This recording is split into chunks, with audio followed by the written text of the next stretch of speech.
We're here today to talk about the great commons strategic considerations in the copyfights.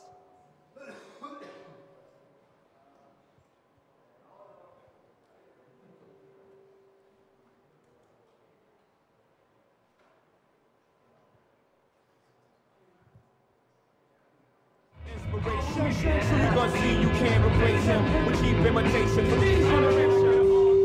Do you want more? Cook and roll with the Brooklyn balls. For one lifetime, I need y'all to roll.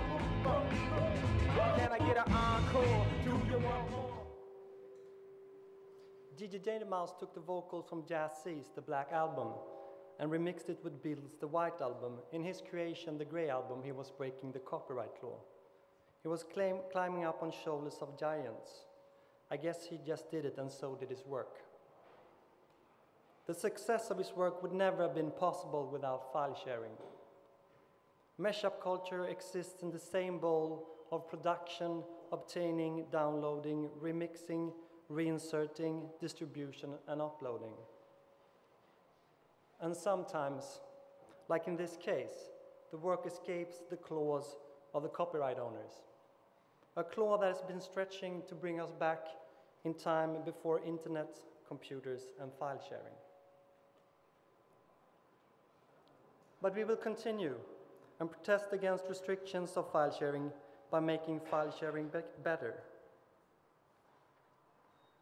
The remix has always been here in the way we as beings become, splitting and mapping and absorbing the world with our minds. When computers made a similar splitting possible by storing and processing information, a breakdown of the mass-medial dichotomies started. The computer that takes this property and as it started its most basic function, copies and remixes. It is vital to acknowledge that we are confronted with intellectual property considerations in our daily life, from kids playing with Pokemon to yoga masters. This is something that has become part of our life in the most concrete way, because the possibility of the universal machine, the computer. It is not gray in terms of the law, but as possibility as technology and technique. It is not optional, but inscribed in the technique we use every day. The gray is not here exactly by an effort, but rather as the shortest way to make our life work with technology. The shading, the tuning, the twisting is omnipresent. It's not something we can wish away. What this really is about is our conditions of living, how information is used, transferred, and owned in society.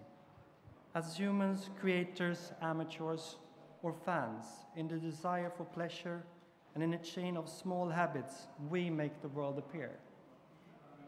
On a personal level, we all have stories that describe this experience. With the remix as the norm, steps to a democratization of creativity are taken, and the process of liberating the myth of a special class of artists, isolated from the rest of us fans, amateurs, and consumers, are taken. Like in a contemporary epic, with the creation at our fingertips, we are now pounding the mass-medial aura, and we are in a state of transgressing the hierarchical consumer-producer society. Okay, so some words about what we are going to talk about today. We all know what is grey, and we intend to keep it that way.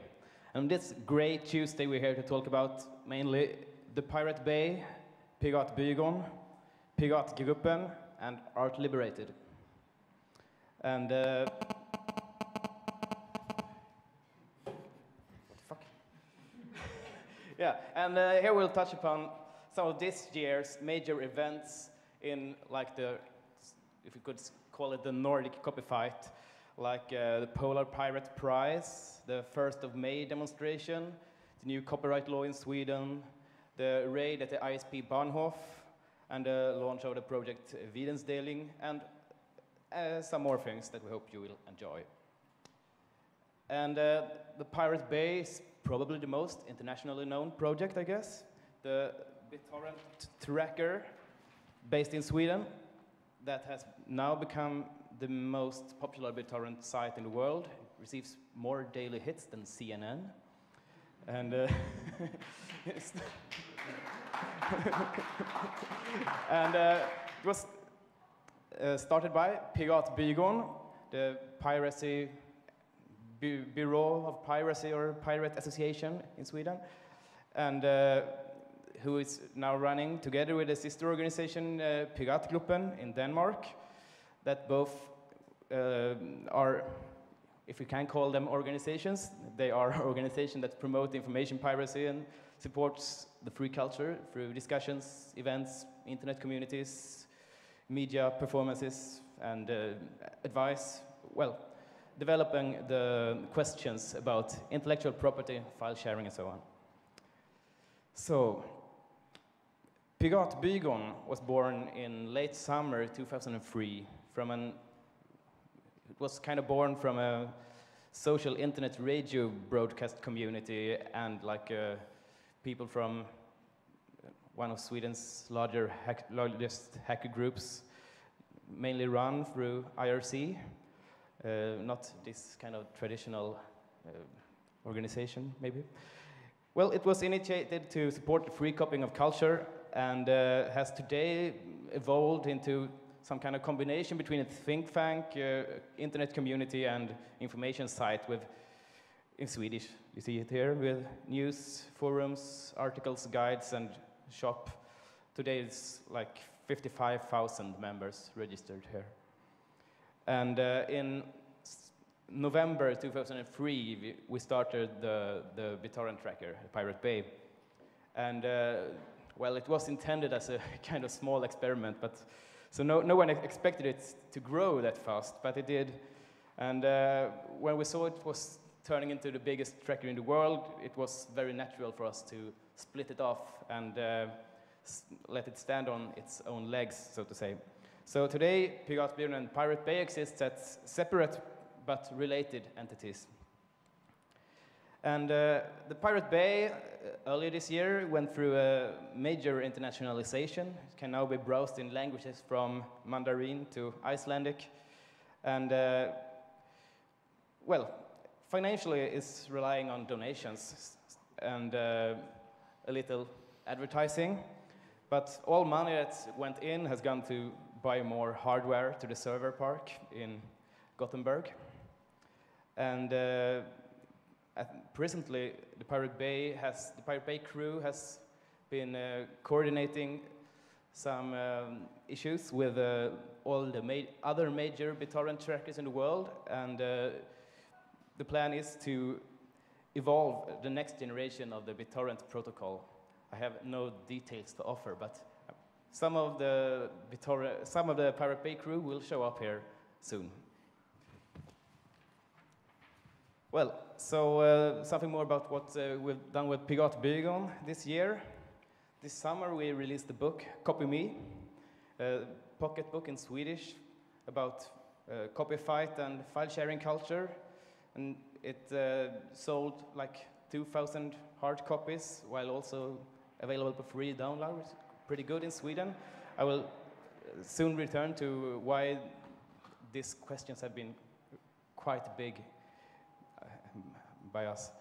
But one interesting thing with releasing this kind of book as a paper copy is the reception of it in traditional mass media.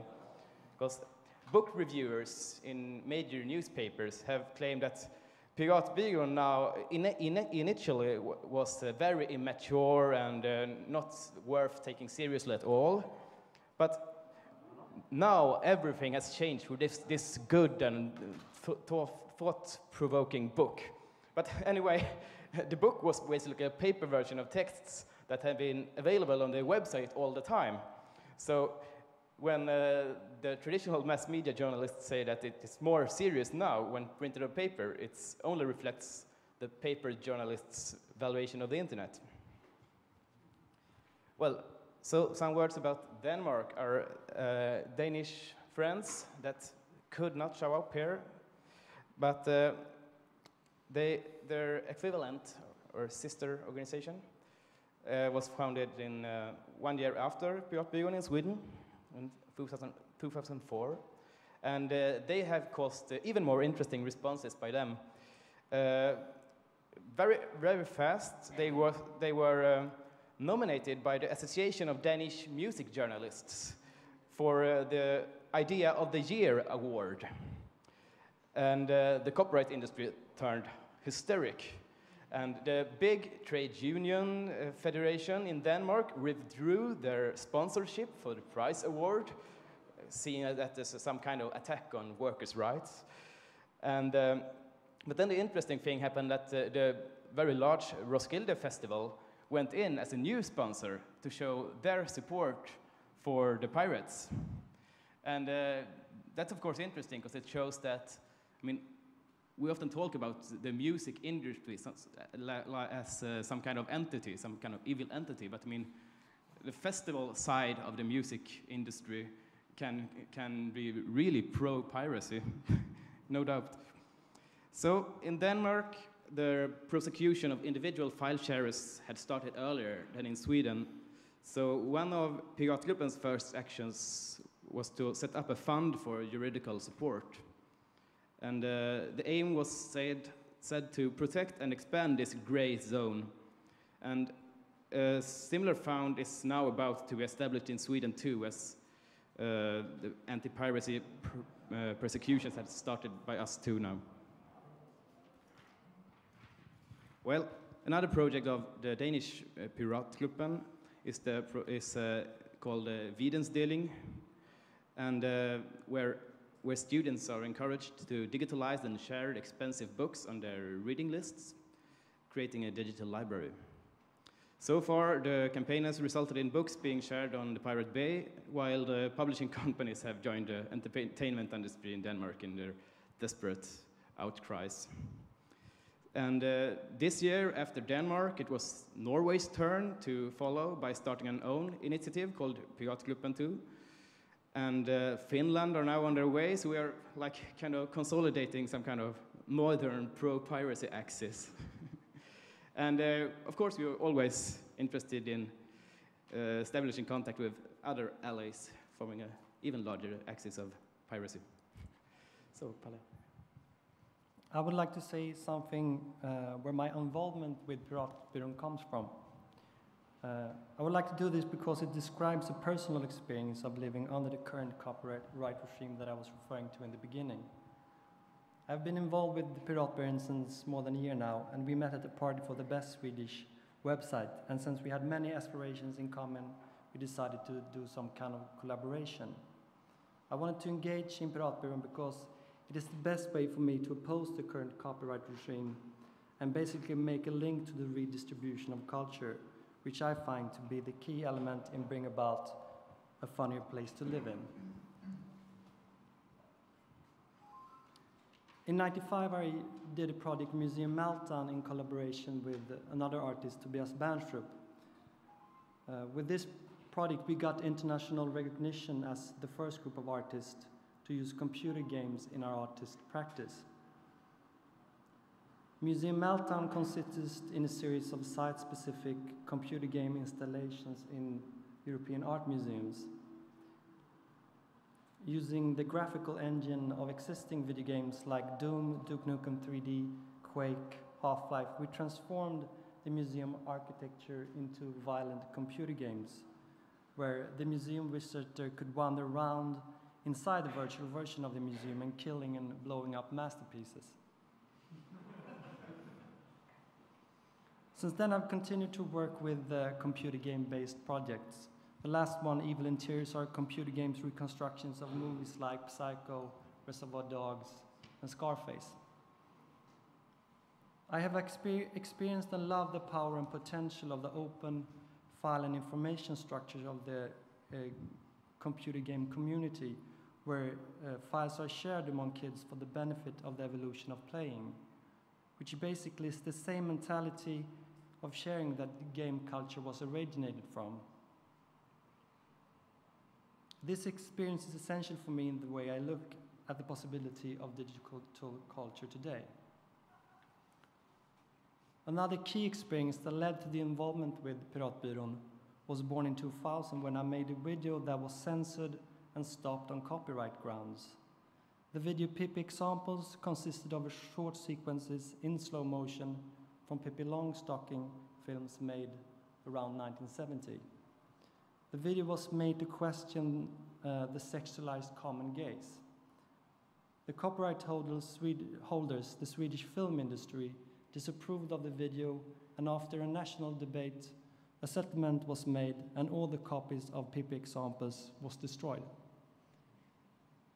I came to understand that I had to fight for my freedom of speech and that I could no longer only rely on my identity as an artist to be able what I do.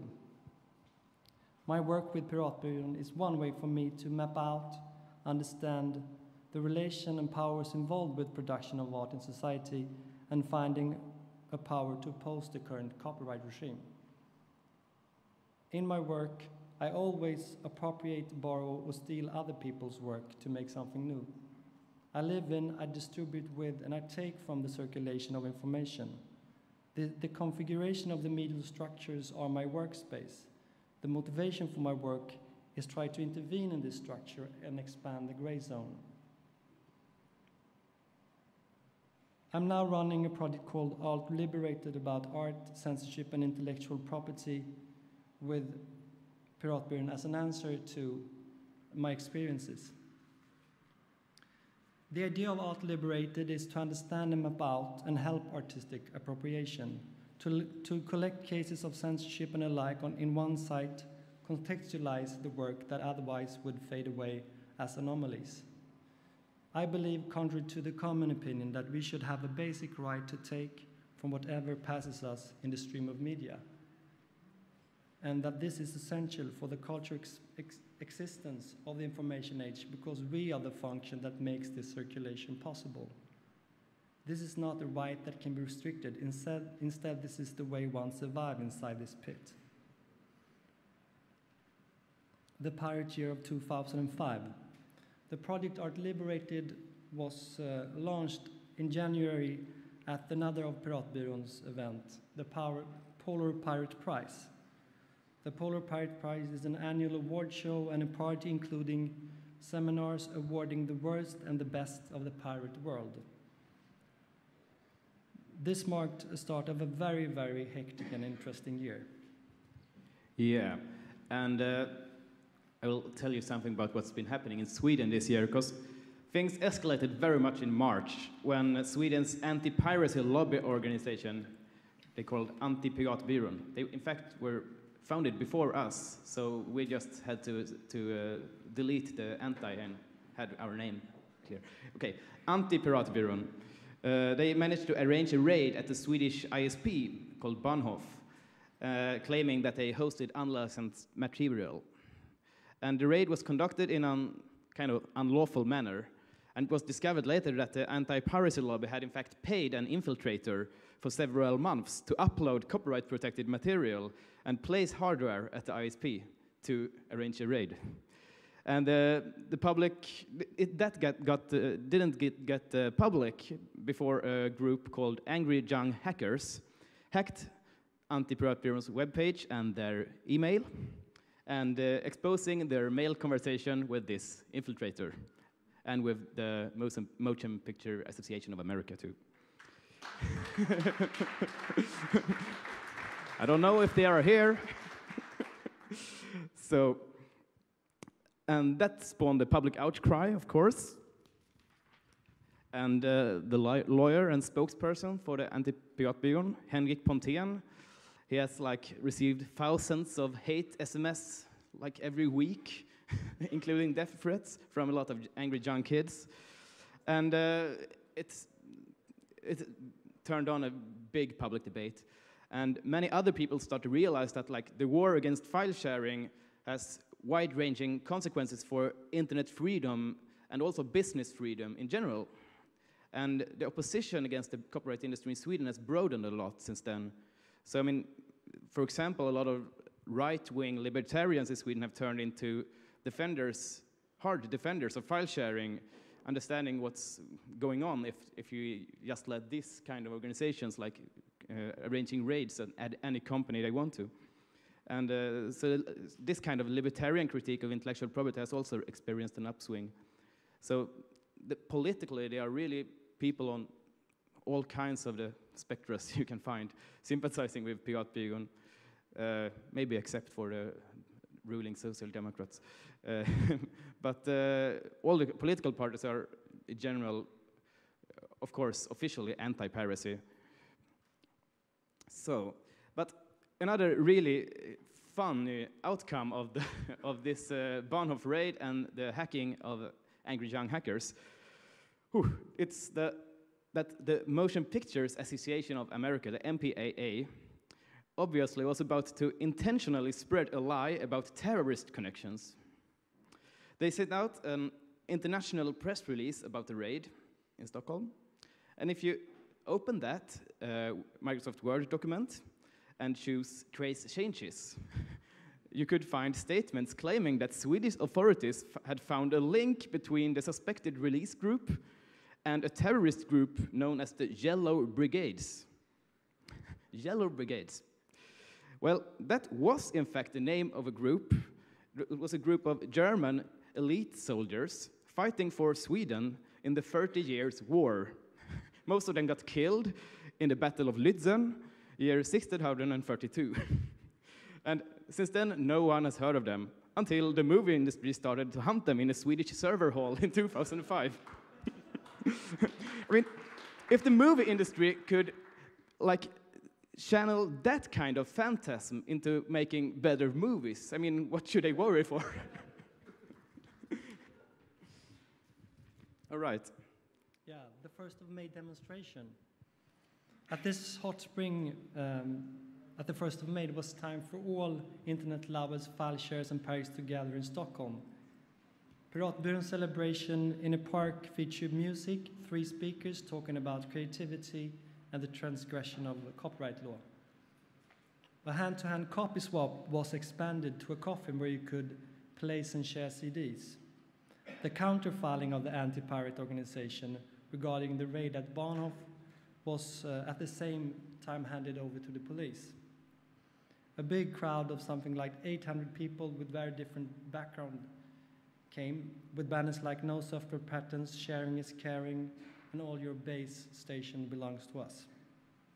The paroles were, "Copy me, we will continue to copy everything. Don't touch our internet, and the welfare begins at 100 megabytes. Oh. It is important to know that this aggressively humanist attitude is something that characterized the pro-piracy movement that we are presenting. One internationally famous example are the letters written in response to the legal threats from companies like Microsoft, DreamWorks, and Warner Brothers from the Pirate Bay. They are to be found, their websites, as you may know. Check it out, it's great. Oh, the rest of the Swedish delegation is coming. Oh.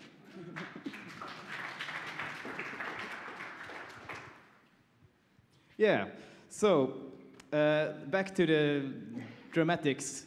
After this Bahnhof raid and the 1st of May demonstration, we also had the first case against an individual file sharer in Sweden. And the sentence came a couple of months ago.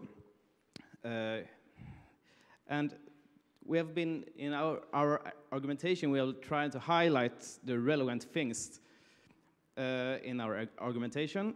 And number one is that the guy who shared one movie, and he was convicted to pay a fine. And that, under Swedish law, basically means that the same process cannot be repeated. Because it's not that hard crime. And Sweden has secrecy on IP addresses, meaning that the police may only inquire ISPs after the identity of someone on the net if it is a more of serious offense than so.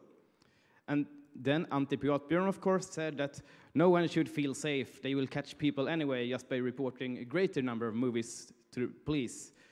And that may work on peer-to-peer networks like Direct Connect.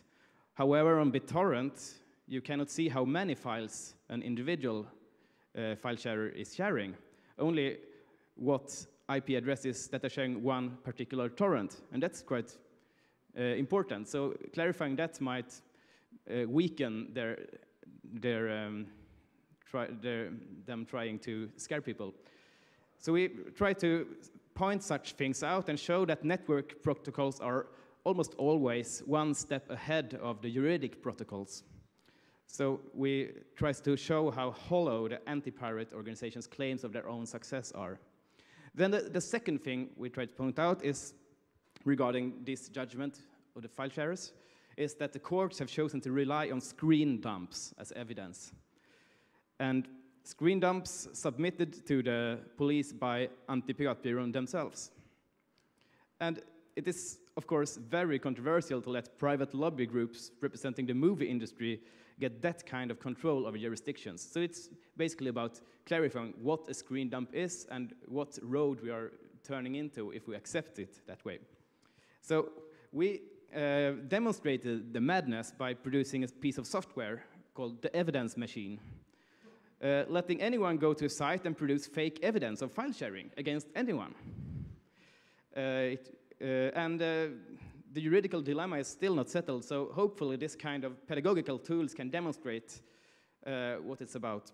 And it's also been translated to Danish and so on. I guess it's this problem of screen dumps in the juridical system is not only in Scandinavia. And another big issue of big debate in Sweden this year has been Piratbyran's registering of IP addresses of suspected file sharers. And that habit was banned as they had not applied for the special license you've got to have under Swedish law to do that. However, later it turned around, and they got the dispense from the authorities, but it has, as you see, in many ways become obvious to the public that the anti-piracy lobby is also operating in their own and very doubtful gray zone legally.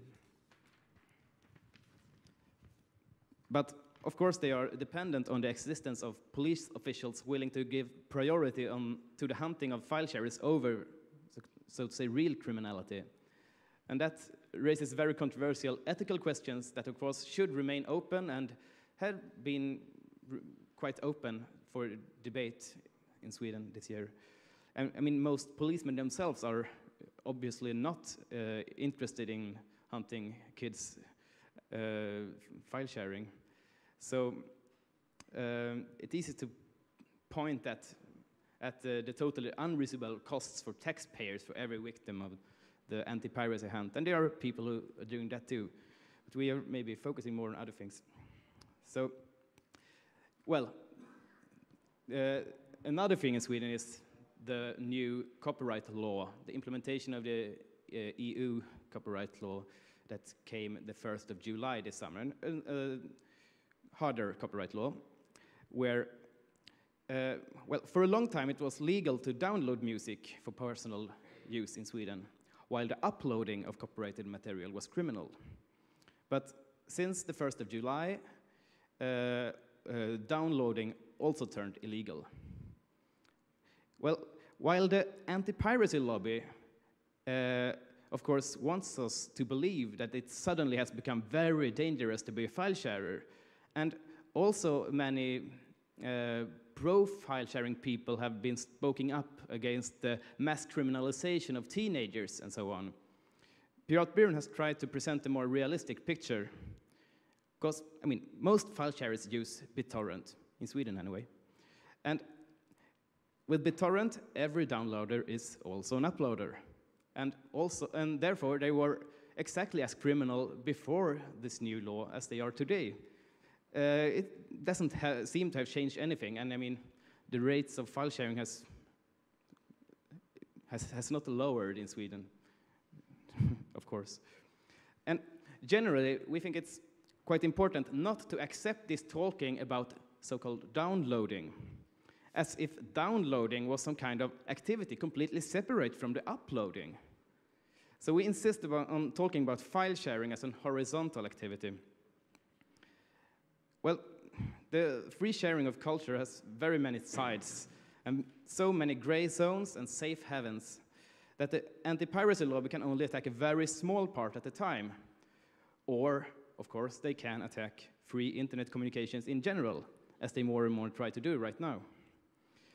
Rendering this dilemma visible is done when we give up talking about things in the copyright industry's universal terms, and instead shifts the focus to the diverse reality of cultural circulations that we could call the gray commons.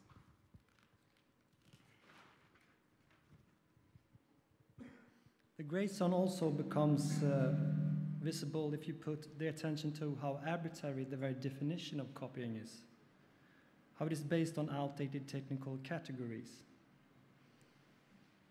There is a tactical point in clarifying how it's getting harder to distinguish between local transfers of data, for example in wireless environments, and file sharing between different systems. Clarifying that digital technology is built on copying and that internet is built on file sharing. Copying is always already there.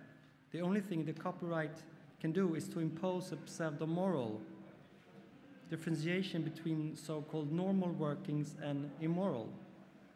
For the copyright industry, it is of extreme importance to keep people uninformed of the real workings of network computers. They want to make an artificial distinction between downloading and streaming as equivalent to record distribution and radio broadcasting. Our role here is to keep insisting that the only difference lies in the software configuration at the receiving end, but copyright law will never be able to acknowledge that. It has to rely on fiction, on a kind of cognitive mapping where notions valid for traditional one-way mass media are forcefully applied to the internet. We call this mental rights management. Yeah, mental rights management. It's essential for the copyright industry to keep the majority of computer users trapped in believing that the window of their web browser is exactly a window through which they can look at information located elsewhere under someone else's control. Our job here is about making clear that everything you see on your screen or hear through your speakers is already under your control. Zeros and ones have no taste, no smell, no color, be they parts of pirated material or not. And therefore, it's impossible to construct a computer that cannot reproduce and manipulate these zeros and ones, as such a machine would no longer be a computer, but something as grotesque as a digital simulation of the machines of the last century. But of course, the aim of copyright is to do exactly that. Copyright was basically born in 18th century England in order to regulate the use of one specific machine, a machine that was expensive, few in numbers, and that could write but not read, namely the printing press. Ever since, copyright laws have tried with varying success to make other machines imitate the characteristics of that one-way medium. And the concept was pretty easily adapted to the first technologies of sound and image recording, as gramophone and film entered around the turn of the last century. But in the 70s, machines that could both read and write was spread to a wider population, like the Xerox paper copying machine, the audio cassette, and video recorders. This transformed the production of culture, as well as the distribution. Remix, cut-up, and mash-up cultures flourished, with early adopters like William S. Burroughs. The industry started to claim that home taping was killing music. From the beginning, they wanted to stop the technology altogether. However, the common compromise solution in Western Europe came the introduction of a special tax on magnetic tapes in order to compensate the copyright holders for their calculated loss of sales. Since that time, the sampler, the CD burner, portable memory devices had continued to make life greater. Now we got the combination of home computers, broadband network protocols, compression algorithms that defines what is known as P2P and file sharing. As we stand here today, a fair question must be, if a principle that was implemented to control printing press in the 18th century England should be the whole which our present world should circulate through. Some people argue that, like a great work of art, copyright has been standing the test of time. But for us, it's only a confirmation how strong the basic function of information control is in society, and that as we depart from this control, are reaching further into the future. Well, some voices now call for a so-called alternative compensation system as a way to save both the copyright system and the file sharing. The idea usually is that the special fee should be imposed on every internet connection so that the bureaucracy could channel the money to publishers and other right holders. It has been presented as a progressive alternative to mass criminalization and is advocated by, amongst others, Lawrence Lessig, the EFF, many people in the French parliament now, and here in Germany by the campaign Fair Sharing, supported by, for example, Attack and CCC. However, a rather extraordinary development during this year, 2005, is that the anti-piracy organizations have also started to adopt this idea. In Sweden, Piratbyran has made numerous demands about the so-called right for so-called content producers to rob the ISPs on part of their income.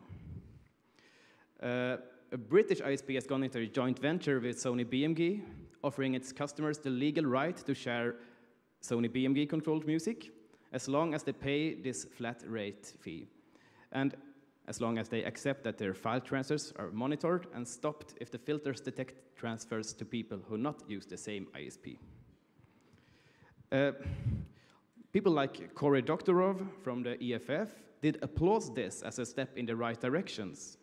We see it more as a clear example of internet sabotage and economical blackmail from an industry that cannot accept to be pushed out by the future. So we have actually never been interested at all in so-called alternative compensation systems, as we generally find it is based on a thinking totally grounded in pre-digital media, based on the principle of loss, and denies the complexity of circulation in networks. So the copyright industry today likes to present the problem as if internet were just a way for so-called consumers to get so-called content. And if we now just got to have a reasonable distribution of money between ISPs and the content industry. But we must never fall in that trap, and we can avoid it by refusing to talk about content altogether. Instead, we talk about internet as communication media. And I mean, as clever entrepreneurs, of course, also do understand, internet business is not about selling information. It is about selling the possibility to interact. And in addition to file sharing, people use their broadband connection to so many kinds of production, circulation, and communication. And therefore, it's totally wrong to regard our role as to represent consumer interests.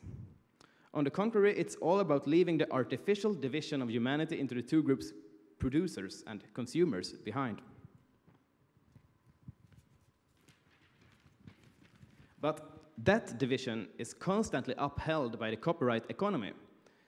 One example is how independent music producers are robbed on money by collecting societies like GEMA in Deutschland, STIM in Sweden.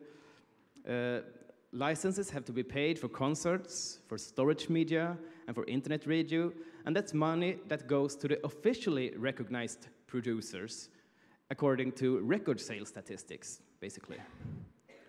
Another example regards the movie industry's bizarre lobbying to plug the analog hole by introducing a law banning video equipment able to rip analog media. The law proposal put forward by the MPIA mentions that so-called professional producers, of course, should have a license to use these video cards anyway. So the effect would, of course, be an extreme consolidation of the split between producers and so-called users.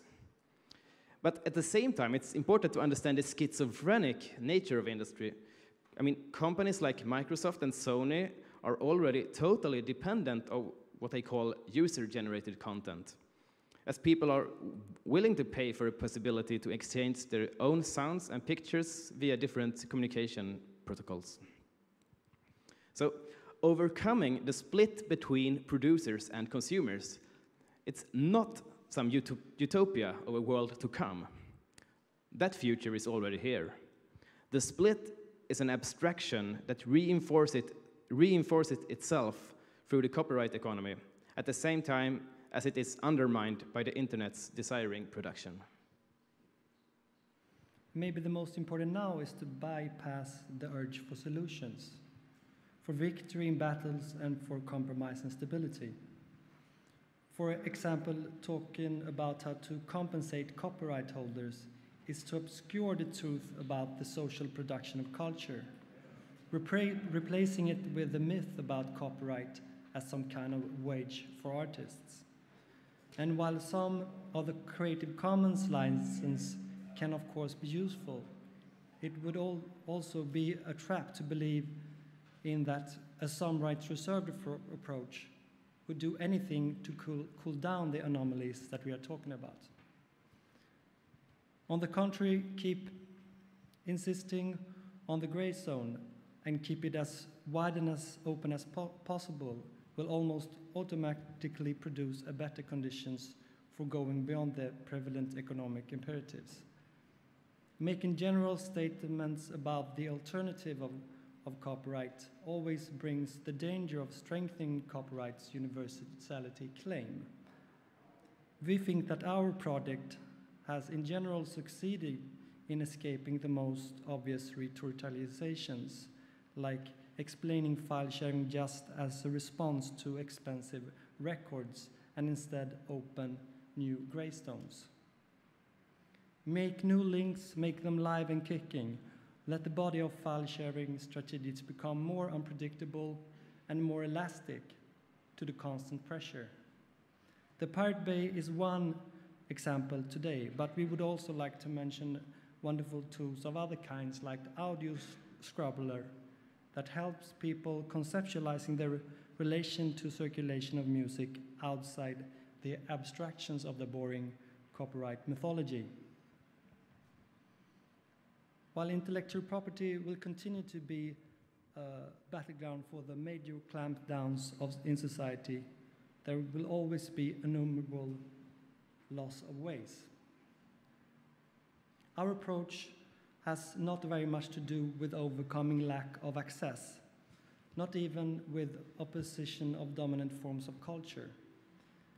The drive of discovering, thinking, inventing alternative processes of production is the affirmative power of life as a vital experiment of complexity. Internet piracy is all about desiring productions, and in the deepest effects in the long run are beyond our human capacity to compute. As Walter Benjamin talked about art as the production of desires that cannot yet be satisfied, but inevitably will reach far beyond the goals originally impossible to imagine. Thank you. Thank you.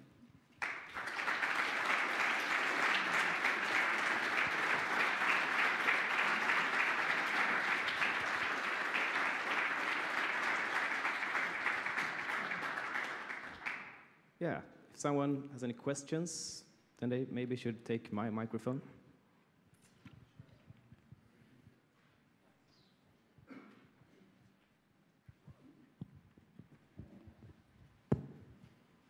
I have just one simple question.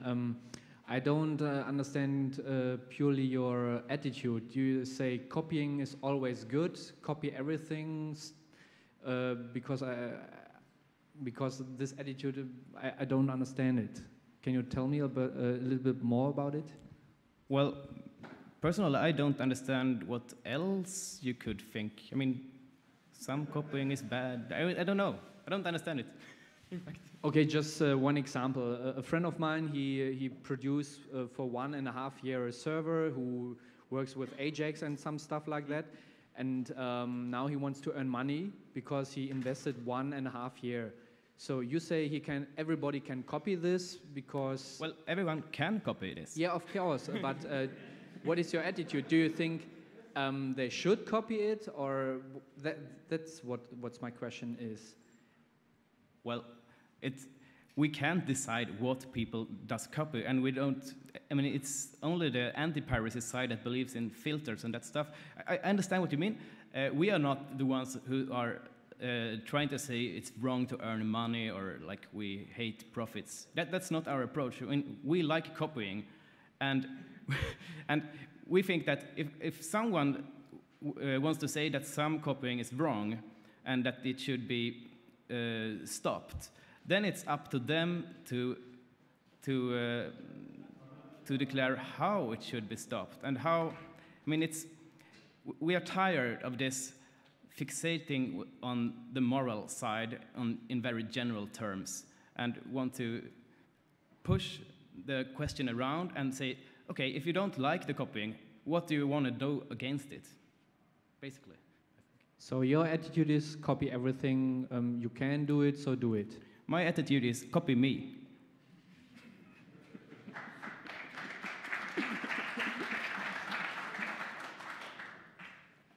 I fully agree in what you're saying right there, but where's the conciliatory tone? I mean, my issue is that somebody's going to film a panel of you, or somebody's going to film a panel of 5 teenagers sitting on stage saying they won't pay for anything, but still you look at their phone bill and they're paying 45 euros a month for crappy ringtones, yeah. Which are low sampled bits.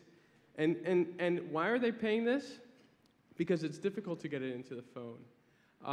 I'm just afraid that this not wanting really to talk ends up in more DRM, ends up in a worse situation than we are today, ends up with the telcos not just doing the same kind of stuff that they're doing within the UK, that you cannot share if it's beyond our network. How do you fit into that? I mean, personally, I find it totally interesting to talk about how to transform the cultural economies and so on, but I don't want to start that discussion in the end of copyright, because then you got to in some way accept copyrights in universally claim and imagine that, like, today copyright is a wage for artists, and it's not. So if I am to discuss the cultural economics, I want to start in the reality of culture and cultural circulation. And I think if we start in copyright, we have already done the most fundamental wrong, which is to regard like the recordings of music or film as the only way to get in money. I mean, I'm a musician myself. I know that, like, most musicians earn money by playing live and making performances. And if we talk about the alternative to copyright, we are already on the totally wrong track, I think. Okay. So I think it's really interesting that copyfight can open up that discussion, but that discussion itself must start from a totally different perspective. But I don't see, well, I think that was probably the element of your talk that I was missing, which is what is the alternative? Because there was the only alternative that you showed, you basically put down. And I just think it's an important thing to remember in these discussions. So this is also as much a comment than it is a question. Thanks. I just wanted to respond to the person asking the question actually by saying that it seems to me that the internet community and internet users have made quite some efforts and done some serious thinking on alternatives to copyright and fair balance between artist compensation. And it's the music and movie industry and the classic copyright owners, corporations, who have, you know, done things way beyond the law, like spending several $100 million a year in Europe lobbying for DRM and stuff like that. So, I mean, I think we are the ones who've been declared war upon, and this is just basically fighting back, and totally within our rights. But maybe not everybody will see it like that, but probably eventually in 200 years people will see it like that. History is on our side probably here. Yeah, I might want to comment on that. I mean, What we basically have is two fights of the music and the film industry. We have the fight against copying of private people, and we have the big fear of music industry that their stance will be brought down because of basically amateurs producing the same kind of content. Both can be threatened by DRM. And that's a big problem because on one hand, amateurs could be locked down by DRM if if the consumer can't listen to their music, and the consumer being you and me, can't possibly copy music that is somehow protected by DRM either. What I didn't see in your talk is what are you putting against the big threat of DRM, where I can only see a political solution, such as something like an alternative compensation system, and a prohibition of DRM. What is your stance on that? I mean, well, DRM, buying nothing is not the right solution because there's too many people still buying the stuff, and TVs break, and then you buy a TV that can't, show non-DRM material, for example. Well, I think our activities against DRM is like highlighting what it is about, kicking to live this discussion and making it visible. Like, what is this kind of product? Who the fuck is want to buy that? And so on. And I mean, the Sony BMG Rootkit scandal was, of course, wonderful this year. It has been so many possibilities opened by that, and I don't think that will be the last if we just try to keep this up. I don't see that the answer to DRM is like finding alternatives to DRM. But what is something against well, that should be like something like circumventionism, I think. But of course, there's different strategies, and I mean, we have never said. I can clarify that too. I mean, we have never said that our approach should be the only approach, or that like we are the party or something. Well, we party in the let's party sense, but not in any other sense. So I mean, of course, there should be several approaches, and I can see that there are really strategical richness in the many approaches. Hi, I would like to add maybe one level of complexity here. In the global economy, I think that we could see at least two parts.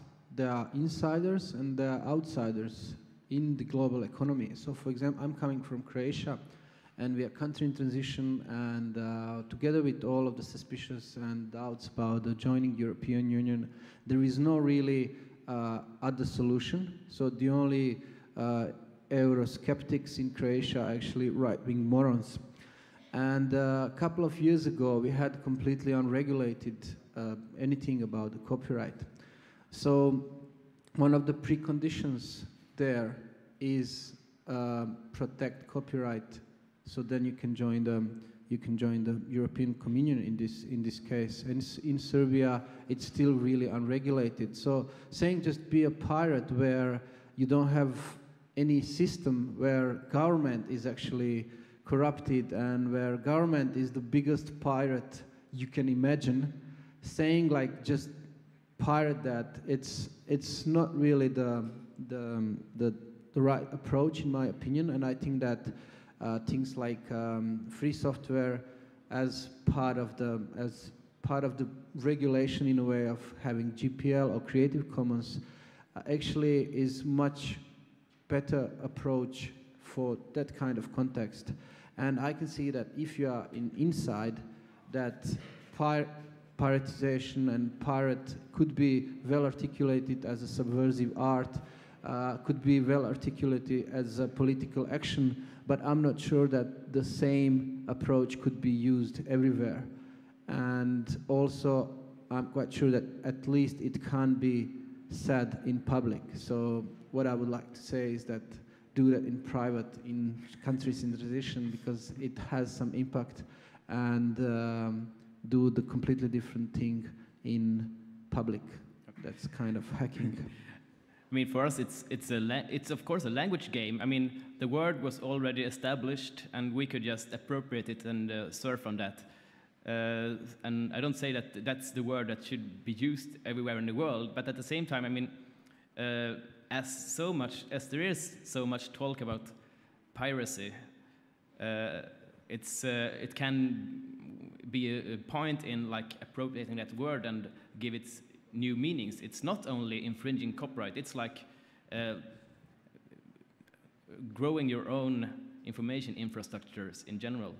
But then of course, we are not like saying that piracy is more important than free software or something. It's like, it's not that kind of prioritizations. And we are taking up all kinds of questions in our reporting and trying to get them together. I think to answer to you, I think both is important. On one thing, it's important to do it privately, and in one sense, it's very important to make it public. Because I think if we have a mix of strategies, it's very important, for example, to get big content of public broadcast under Creative Commons licenses on the internet. For sure, there you need very different strategies. But if we talk about file sharing and about the use of cultural goods, then it is very important to sort of give people a voice. Many people do it, but if they don't have a voice, the pressure will get stronger and stronger. And if people who do it, who have this praxis, have a voice, which they have like with projects like this, then they are able to fight back, and there will be a balance. Because in copyright law is never the law is important. Always important is what is the balance in praxis.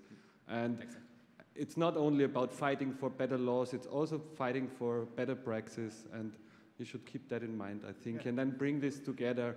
And that's why you don't only do it in private, but also make it public, what you do and why it is important to do it. Yes, and you can say that like, without mental rights management, you cannot establish digital rights management, because you got to have the mental rights management to get people to accept it. And it's the best way against digital rights management is a good mental rights management. Yeah. Well, can you take one more thing? We would like to, if someone wants to talk to like us or the other people from our delegation, people from Piratbyran and the Pirate Bay about anything, we said we could meet at like 8 o'clock this evening. I don't know where should we meet? The Pirate Bay downstairs. Okay, downstairs. Sure.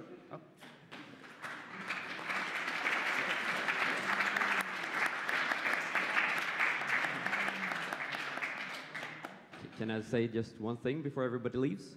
I work for one of the major Nordic ISPs, and just everybody remember that this copying relies on prevalence of unmetered bandwidth. And if everybody is using a lot of bandwidth, that unmetered bandwidth is probably going to be metered fairly quickly. So everything relies on free bandwidth at a flat fee. And the cost model for the ISP is not that bandwidth is free. So right now we're living in a world where usage for 10% of the users, the high volume users, is basically free, and the rest of the 90% is paying for it. If those 90% start to use the same pattern, this unmetered internet is going away, most likely. And then people are not going to pay to upload content to other people without getting anything back. Just one thing to think about. Thank you.